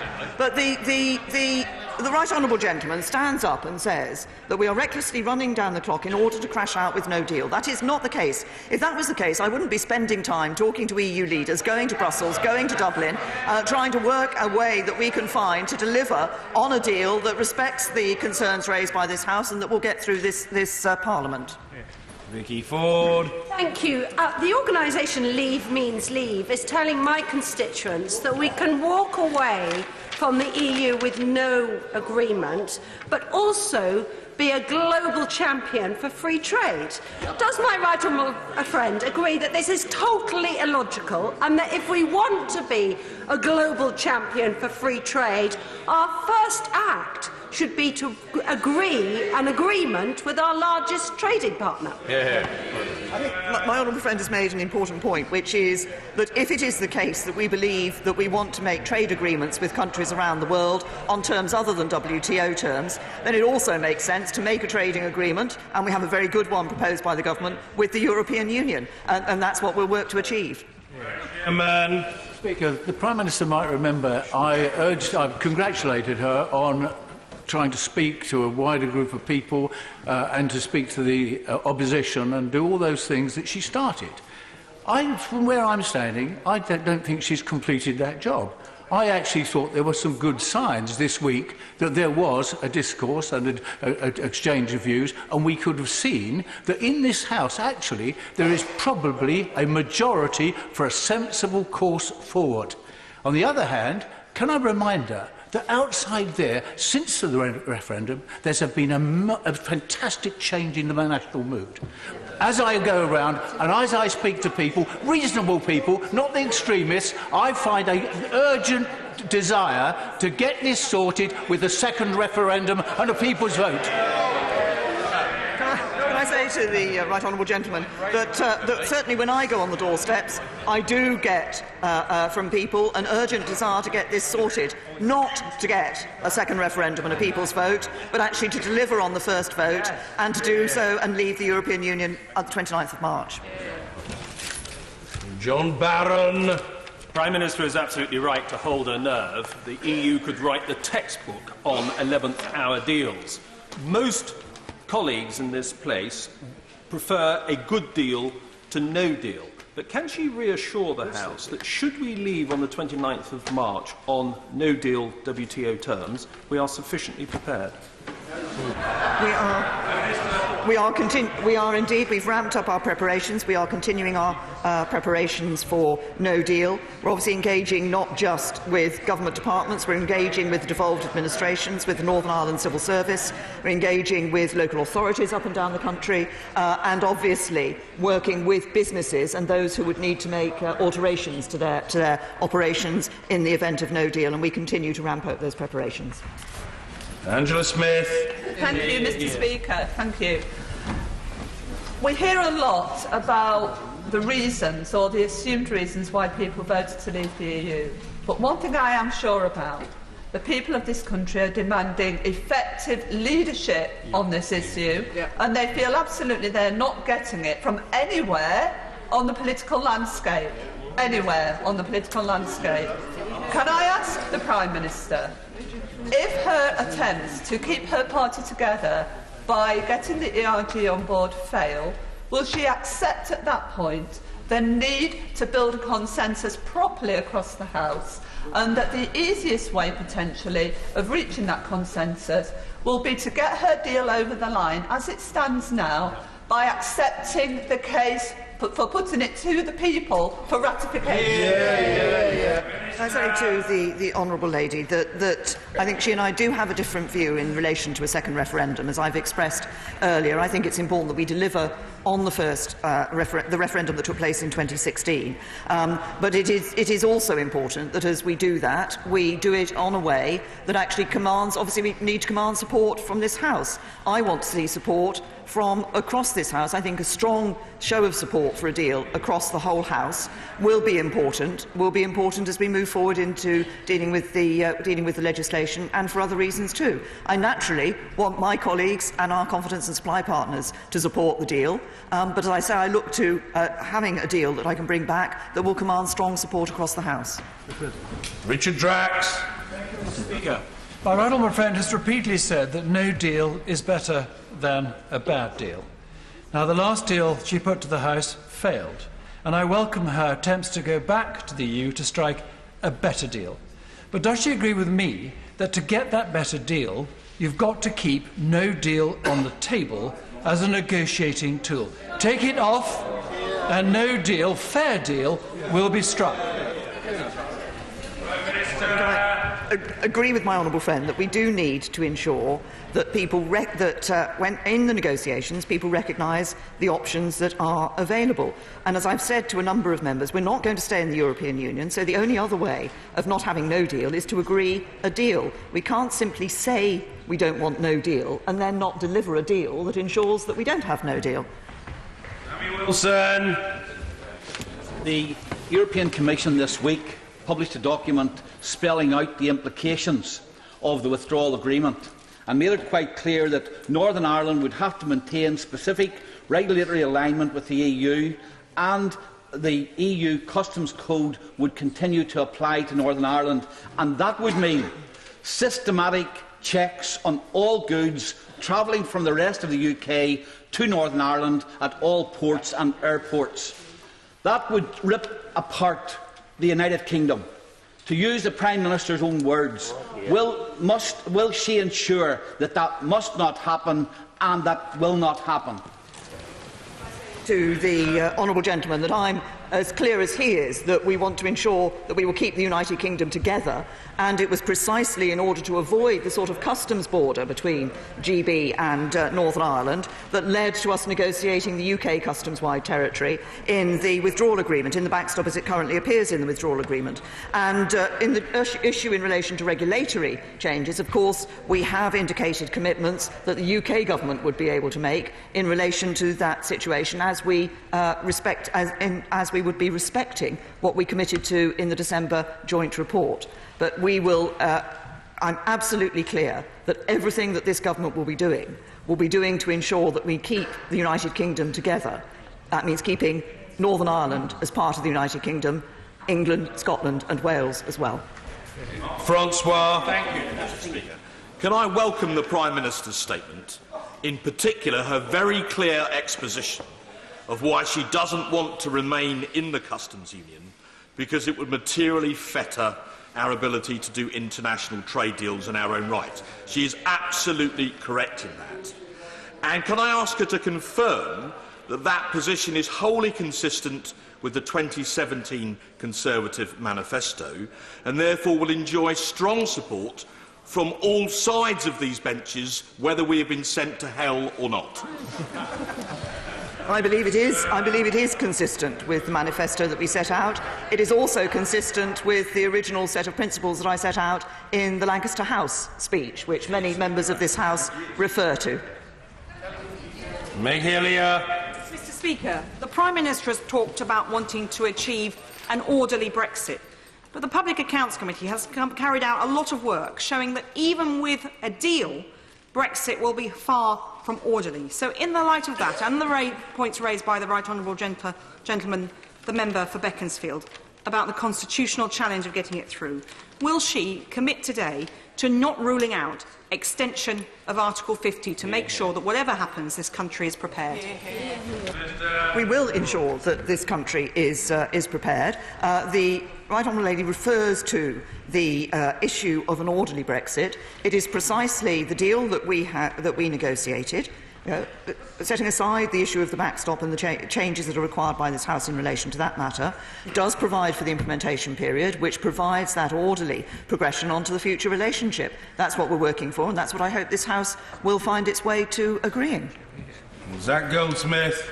Can the Prime Minister be absolutely clear that when we leave the European Union, our environmental standards in this country will rise, not fall? First of all, we are committed to ensuring that our environmental standards do not fall, and I believe it is in the interest of this country and the desire, indeed, of this House and this country to see that we enhance our environmental standards in the future.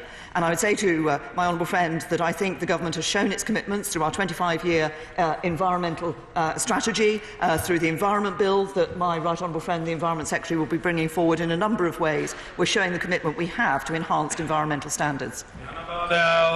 Thank you very much, Mr. Speaker. A close member of my family suffers from ulcerative colitis and is also a serving police officer. They have been told that they may not be able to access the medicine that they need to keep them well on a day-to-day basis. So what does the Prime Minister say to my family member and to the many thousands of people across the UK who have chronic illnesses, some of which are exacerbated by anxiety and uncertainty? As she recklessly goes towards a no deal by threatening members, she needs to think again. What impact assessment has she done for people like my family member suffering from chronic illness? Can I say to the Honourable Lady, she raises a point which was raised by one of her honourable friends earlier, and I responded to that by making absolutely clear the work that we've been doing with suppliers of medicines to ensure that there will be continuity of supply and that patients will continue to receive the medicines they need in all scenarios, including in a no-deal scenario. And I also say to the Honourable Lady that when we are able to bring a deal back that deals with the issues that have been raised by this House, she and every member of this House will have the responsibility of determining whether they want to leave the European Union with a deal or without a deal. Martin Vickers. Mr. Speaker, one of the opportunities to boost our coastal communities post-Brexit is the establishment of free ports, something that port operators will not consider whilst we are members of the Customs Union. So I welcome my right honourable friend's reaffirmation that we will indeed be leaving the Customs Union. Can she give an absolute assurance that she will not concede further on this with any future customs arrangements that she may negotiate so that we can move ahead to establish free ports? I know my honourable friend has had a great interest in free ports for some time and has been promoting the concepts of free ports, and it's one that is shared, I know, by our Mayor up in Tees, Ben Houchin, in relation to this issue. And this is one of those interesting areas. There are, I think, issues that always need to be addressed in relation to free ports, but it is an interesting issue that we would want to be looking at. Catherine McKinnell. Speaker, in her statement on the 21st of January, the Prime Minister told those in the House that she would look for further ways to engage with regional representatives in England. Last week, in response to a written parliamentary question from me, she said this wouldn't happen until the next phase. So, in other words, after we have left the EU. How does the Prime Minister expect to build support across the House when she shows this level of contempt for those regions of this country that will be worst affected by it? Can I say to the honourable lady that that is not the case? And I would just gently remind her that members of this House represent all parts of the United Kingdom. We are talking with trade unions, we're talking with businesses about the impact of decisions that are being made on parts of the United Kingdom. As I indicated in my statement, what we want to, I committed when I became Prime Minister to a country that works for everyone. That's what we continue to work for. Thank you, Mr. Speaker. Is it not the case that there is a precedent in the EU for member states which have been unable to ratify a treaty because of a democratic decision taken in their own country to go back to the EU and secure important changes? One country did so, having failed to agree the Lisbon Treaty through a referendum, and secured legally binding changes by way of a protocol. The EU agreed those, and that country was Ireland. My right honourable friend is absolutely. My right honourable friend is absolutely right that there is precedent for a situation in which a country has said that it is not able to accept the terms of a particular agreement and go back to the European Union and negotiate different terms. Ah, yes, the President of the NATO Parliamentary Assembly, President Moon. Thank you, Mr. Speaker. The Prime Minister has made great statements about honouring the referendum. But the thing I'm asked most often by colleagues across Europe, but also by people in my constituency, is what selective process the Prime Minister used in honouring what votes. Because we had an election in 2015 and the Prime Minister didn't like the result, so she went back to the people in 2017. We had a vote about her deal and it was rejected. Now we're having to look at it again with small alterations. We voted against no deal, and yet the Prime Minister is not implementing that. So how do voters in my constituency, how do people across Europe who watch what happens in this House have any trust in that whatever deal is put on the table will be binding for the future and won't be altered should the UK leave the European Union? Can I say to the Honourable Lady that at the 2017 general election, 80% of the people who voted for parties who were committed to honouring the result of the referendum and taking Britain, the United Kingdom out of the European Union. And that's exactly what we as government are working to do. And she again makes reference to this issue of no deal and not having a situation of no deal. You can't simply take no deal off the table. As I said, if you're not going to stay in the European Union, the only way to ensure that there is not a no deal is to have a deal. Nigel Evans. Thank you, Mr. Speaker. Surely the backstop has become a sort of unnecessary nightmare for all of us because we don't know what the future trading relationship will be between the UK and the EU 27. So if Brussels dig their heels in on not giving the small concession the Prime Minister is seeking, would she seek to go into an implementation period post-March the 29th for the 20-month period, in which time we can then negotiate the future trading relationship? I thank my right honourable friend. We will, of course, we will indeed, I think, have an opportunity during that implementation period to negotiate the details of that future trading relationship. I expect that to be done by December 2020, such that then we are able to put that future relationship into place. Jay Swinson. Thank you, Mr. Speaker. I was glad the Prime Minister mentioned her support for the Liberal Democrat policy of shared parental leave. But does she remember, as I do, her Conservative colleagues who fought tooth and nail against it? Does she remember the Beecroft report, an extensive Conservative assault on workers' rights, stopped by the Lib Dems? Outside of the EU, there is nothing to stop a future Conservative Prime Minister tearing up her legal commitments. There is no Brexit that can guarantee workers' rights, and that is why we need a people's vote. Can I say to the right honourable lady that we are giving those commitments in relation to workers' rights? Can I also say to the right honourable lady, actually I was the person within the Conservative Party who ensured the Conservative Party's policy was for flexible working for all and for shared parental leave. Sir David Evans. Mr. Speaker, can I welcome my right honourable friend's statement today and pay tribute to her determination and commitment to get a good withdrawal deal and to ensure that we leave the EU on the 29th of March. Does she appreciate the strength of feeling in my constituency against the backstop proposal and confirm she has listened to those concerns and will continue to pursue a real and constructive change in these arrangements? I can give my honourable friend that assurance. I've heard the message clearly that Parliament gave in relation to the backstop, and we are working for those legally binding changes that this Parliament wishes to see.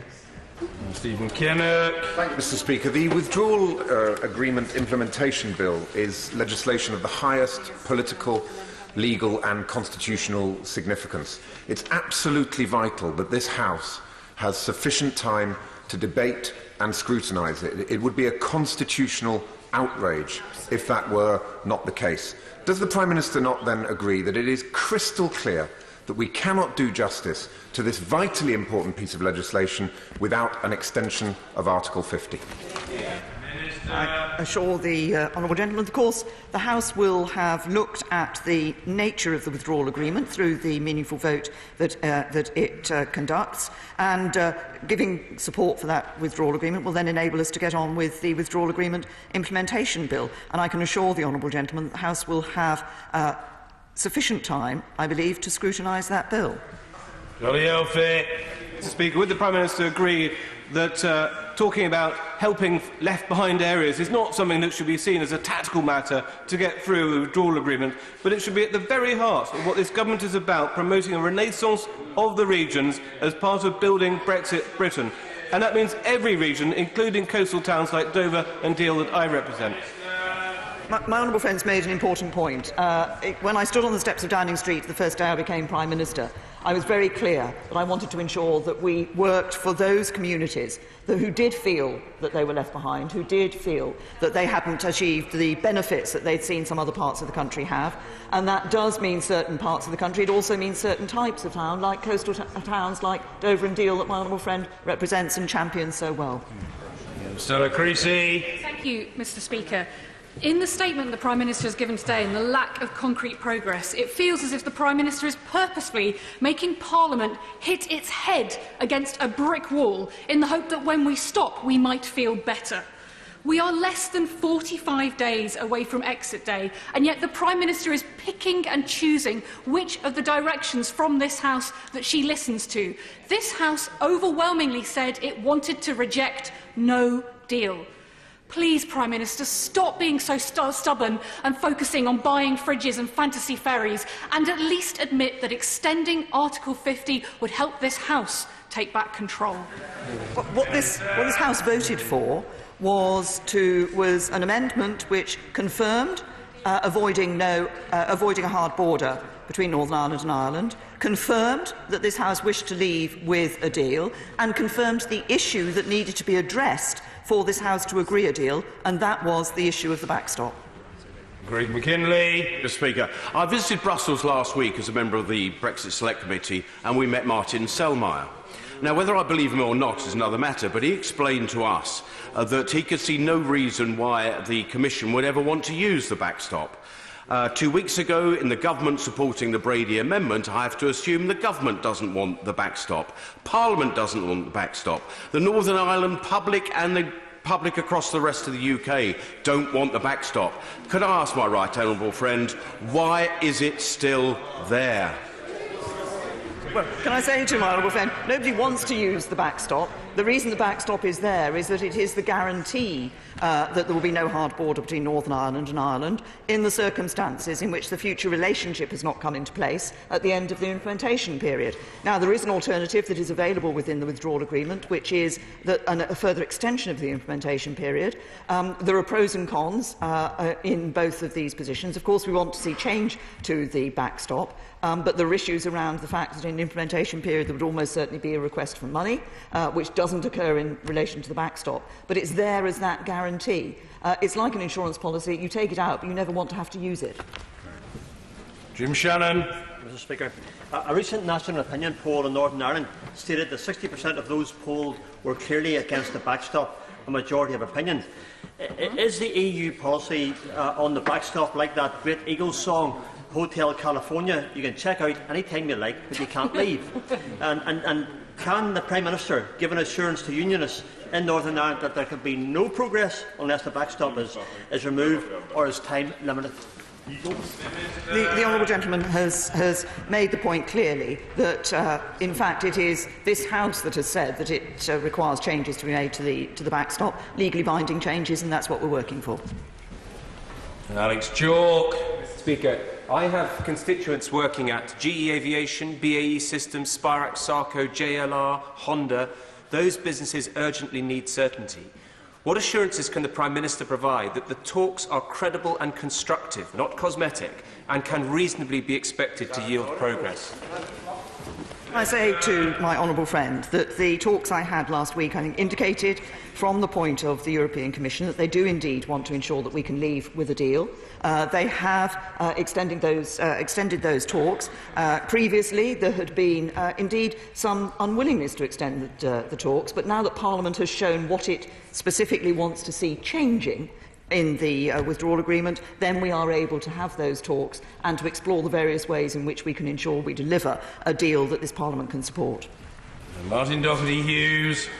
The Prime Minister assured the House on the 14th of January that the right to be British or Irish or both in Northern Ireland was clear and referenced by a withdrawal agreement. Yet in Belfast on the 2nd of February stated, "I know that in some cases recently people have encountered difficulties in securing their Irish rights as Irish citizens." Therefore, does the Prime Minister recognise and agree that Emma de Souza and many others in Northern Ireland are Irish citizens and therefore EU citizens, all the while the Home Office claims they're British? I say to the honourable gentleman, he's raised an issue which, as I said, first of all, it is absolutely clear the position of people in Northern Ireland to be Irish or British or indeed both is very clear in the withdrawal agreement, is maintained in that withdrawal agreement. There has been an issue raised in relation to a small number of cases about the interaction of that with the immigration rules that we apply here in the United Kingdom, and that's what the Home Secretary is working on.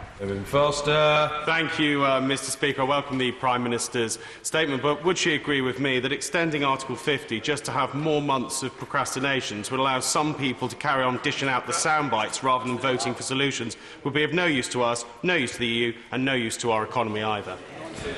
My honourable friend makes a very important point. Extending Article 50 doesn't solve the issue. It just extends the length of time of consideration being given. The point will still have to come where members of this House would have to make a decision and exercise respect their responsibilities. And he references the economy. Actually, businesses have said to me that they don't want to see Article 50 extended because they feel that would extend that period of discussion and uncertainty, and they want a deal delivered and a deal agreed. Caroline Flynn. Mr Speaker, it is understandable that my right honourable friend, the Leader of the Opposition, is wary. But he knows that in the general election, Labour promised to respect the outcome and work for a deal. So I hope he will take every opportunity that is offered to him to talk to government, to talk to officials with the shadow base secretary, to hold the government to account and the Prime Minister account on what promises she's made in her statement today, particularly on workers' rights. But does the Prime Minister share my concerns about the downturn in economic growth? Since the referendum, 2,000 new jobs have been created in my constituency at Doncaster Port, and it seems to me that it is indecision, not Brexit per se, that is now holding back business. It is absolutely essential that we face compromise in a straightforward way and seek a deal. There are some in this House who say take no deal off the table, but for them no deal is ever going to be a winner. So I would ask the Prime Minister to reiterate that across Parliament we have to do what business and our communities want and reach a compromise and get a deal done sooner rather than later. Well, the Right Honourable Lady makes a very important point, which is that it is in the interests of business, it is in the interests of communities to get a deal agreed so that we can move forward. And I believe there are businesses who are waiting, who are holding back investment in this country, waiting for us to get the deal over the line, and that investment will be made when we get that deal. And it is for every member of this House to be prepared to accept, as the Right Honourable Lady has said, that we are all making compromises. The agreement with the European Union involves some compromise. That is because it's two sides coming together to agree a deal, but it's in the best interest of this country to have that deal and to get it sorted. Jeremy Lefroy. I entirely support what the Right Honourable Lady for Don Valley has just said. This morning I met with the representative of a large manufacturer in my constituency who are incredibly concerned about what would happen in the case of a no deal. But I want to ask my Right Honourable friend if she could lay out quite clearly the consequences of no deal for our vital services sector, in which we have a trade surplus both with the EU and across the world, and which is responsible for the jobs of so many millions of our fellow citizens. Well, there is absolutely no doubt that no deal, of course, would have an impact on our economy. I think in the longer term we would be able to recover from that impact. There obviously have been a number of academic studies and others that have set out and made assessments of the impact of no deal. I believe obviously, as my honourable friend has said, the services sector is very important for us. That is why I believe the proposals that we have in the political declaration, the deal we have in the political declaration, which gives us that flexibility in terms of developing our services, including financial services, is so important for the future. Catherine West. Brexit has evoked many emotions: anger, sadness, and last week the Prime Minister was in Ireland. Does the government care about breaking Irish hearts? Well, can I say to the honourable lady that when I was in Ireland and met with the Taoiseach, we were discussing not only the issue of the backstop and getting a deal with the European Union such that we can get that deal agreed through Parliament, but also the future relationship between the UK and Ireland. And as obviously having the border between Northern Ireland and Ireland, so a land border with Ireland, a continuing member of the EU27, but also a close neighbour, we want to ensure that we can enhance and build on the very good relations that we've had between the UK and the Irish government in recent years, and build on those relations for the future. So I will be with us. Carol Monaghan. Mr. Speaker, political leaders across Europe have been unanimous in stating that the Prime Minister's deal, the deal that was overwhelmingly rejected by this House, was the only deal possible because of the Prime Minister's own red lines. So we're now in the terrifying situation that in 45 days we could crash out with no deal.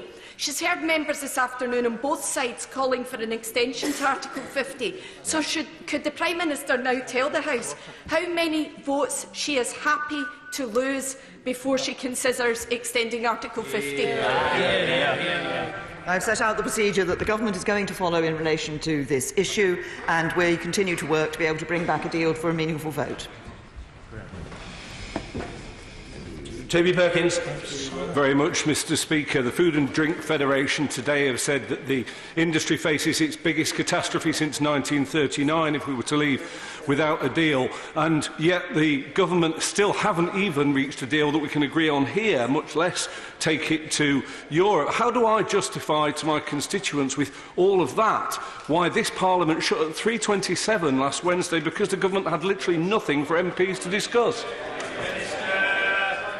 To the honourable gentleman that, of course, Parliament is more than many things happen in Parliament and take place in Parliament, which is not just in this chamber. But can I also say that the honourable gentleman might wish to point out to his constituents that the government has taken the decision of not enabling the honourable gentleman to have a recess next week because there is business for this Parliament to do, and we will be doing that business. Mr. Carmichael. Thank you, Mr. Speaker. If the Prime Minister is serious about meeting the 29th of March deadline, will she allow this House to get on and do what it's here to do, instead of filling our time with general debates and statutory instruments?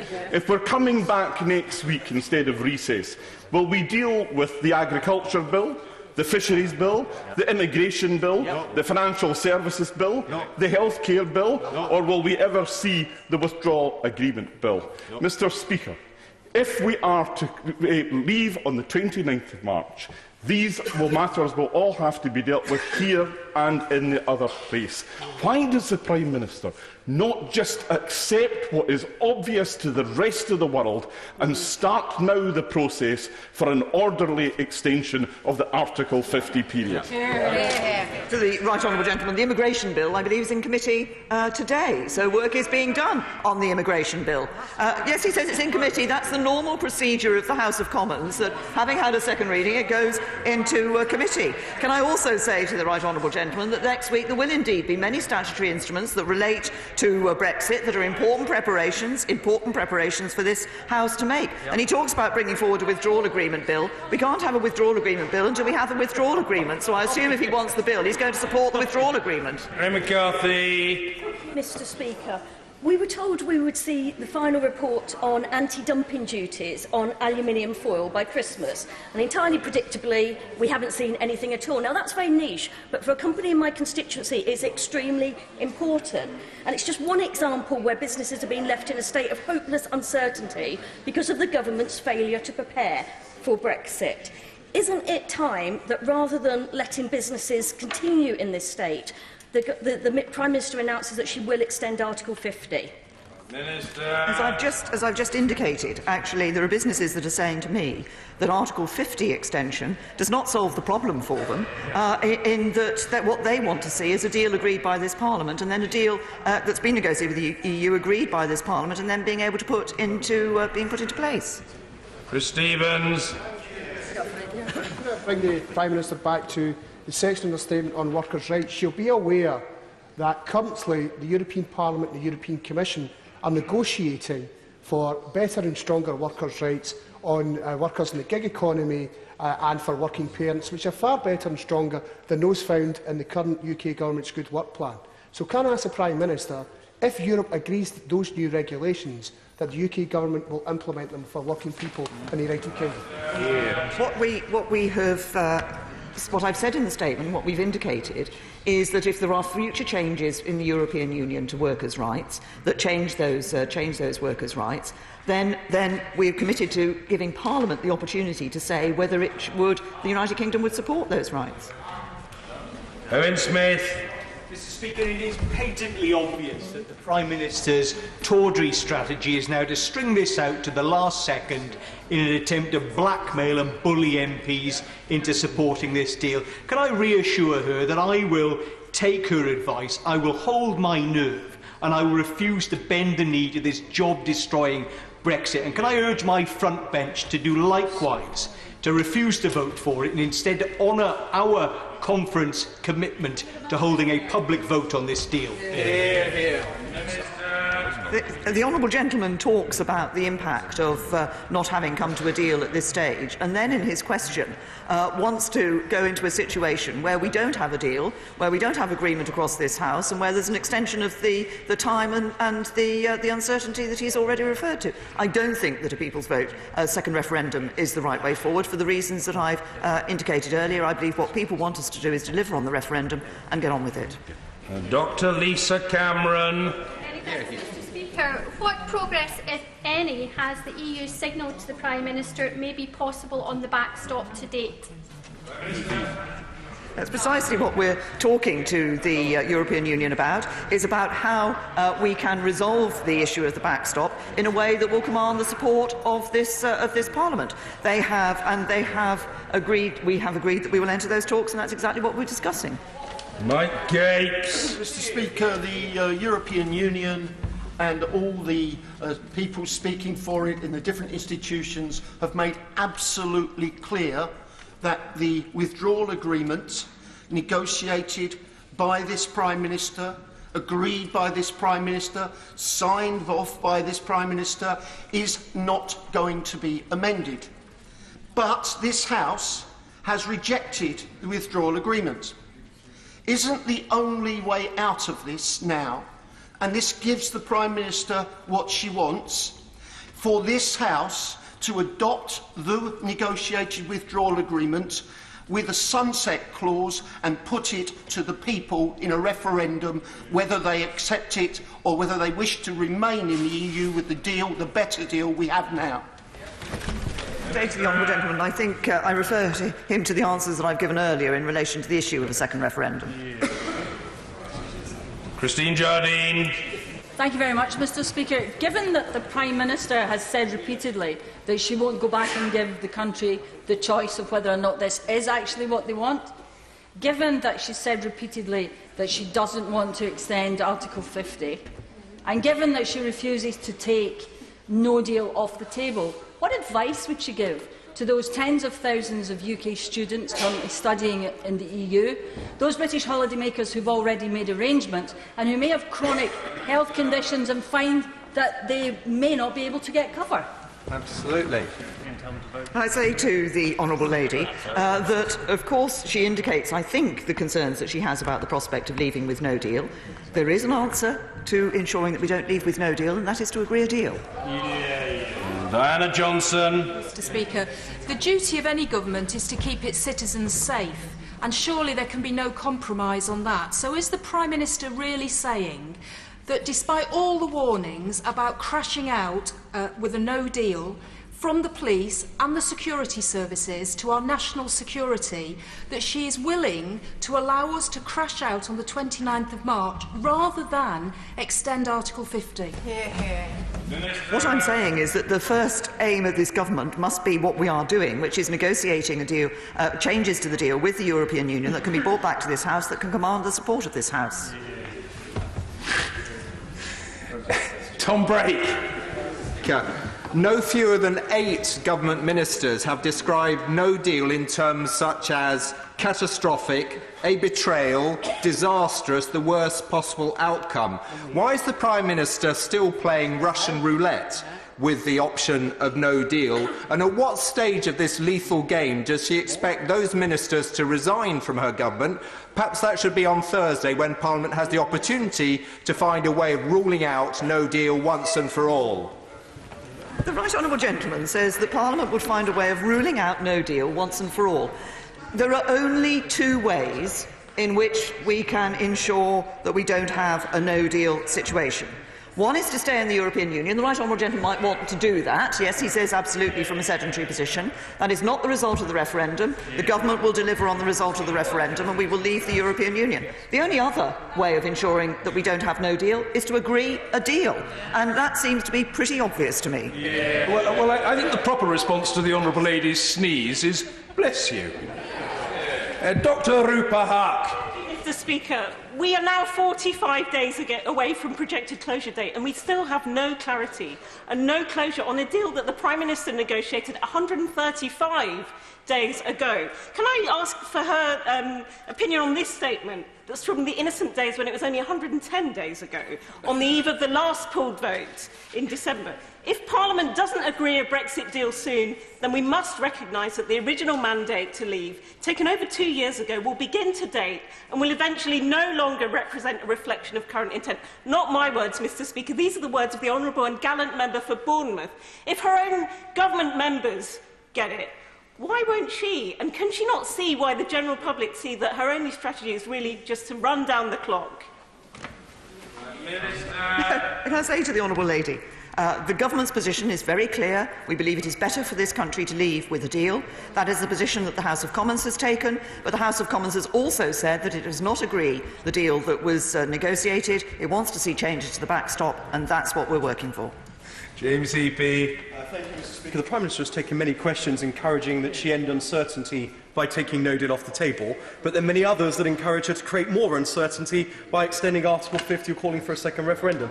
The Lib Dems managed to advocate both in the same question. Does she share my confusion over the uncertainty amongst those who oppose Brexit over whether uncertainty is acceptable or not? Here. Can I say to my honourable friend, I think he has very neatly pointed out the contradiction in many of the contributions that have been made in this House today. Martin Whitfield. Mr. Speaker. The Prime Minister has spoken about a country that she wants to work for everyone. And indeed, in her speech, she said that the damage that would be done to the public faith in our democracy. So what is her message to the 48.1% who voted Remain, who didn't get a mention in her statement? And the others who felt they'd been lied to. Say to the honourable gentleman that the deal that the United Kingdom government has been pursuing is one that respects the result of the referendum, but does it in a way that protects jobs, protects our security and protects the union of the United Kingdom. I believe that is the deal that is right for everyone across the United Kingdom. Gethins. Mr. Speaker, last week my constituent Karen Vaughan had to travel to a registration centre in Edinburgh from the village of Letham in Fife. Mrs Vaughan moved to the UK 74 years ago when she was 3 months old. Her village is very, very angry. She's upset. What's the Prime Minister's message to Mrs Vaughan? I hope it's I'm sorry. Can I say the honourable gentleman has raised a specific case, and I don't know all the details of the case that he has raised. If he is reflecting the fact that we are saying that those who are European Union citizens, in order to ensure that they have the verification of their position here in the European Union, should apply under the EU settlement scheme, then I believe it is the right approach that the government is taking. We are making that an easy scheme for people, and as he knows that I have said that from the national rollout of that scheme, then there will be no fee. Clive Efford.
personal técnico de este lado, por favor. El personal técnico que está en este lado de las vallas, de la cerca. Vamos a arrimar hasta la acera, por favor, esa valla para darle paso por uno de los extremos a la gente que viene por la parte de atrás. Al personal técnico, por favor, solamente el personal técnico, las personas no la muevan.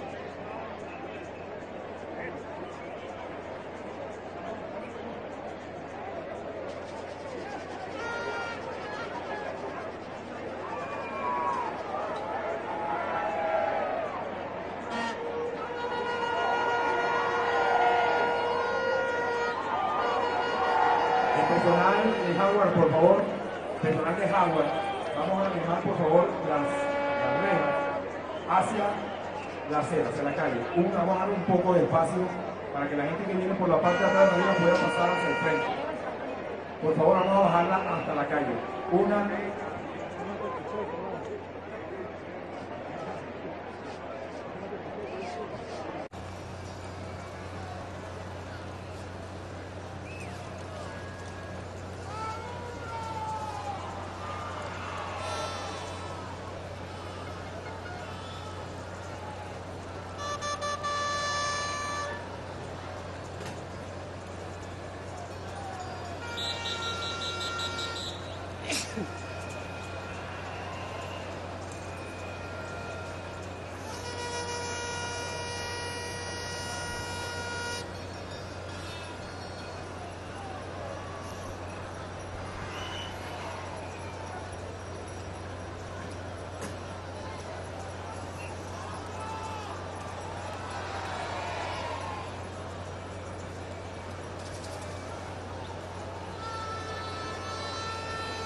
Vamos a arrimar un poco las rejas hasta la calle para darle un poco más de espacio a los laterales. Howard, sí, no te llamando.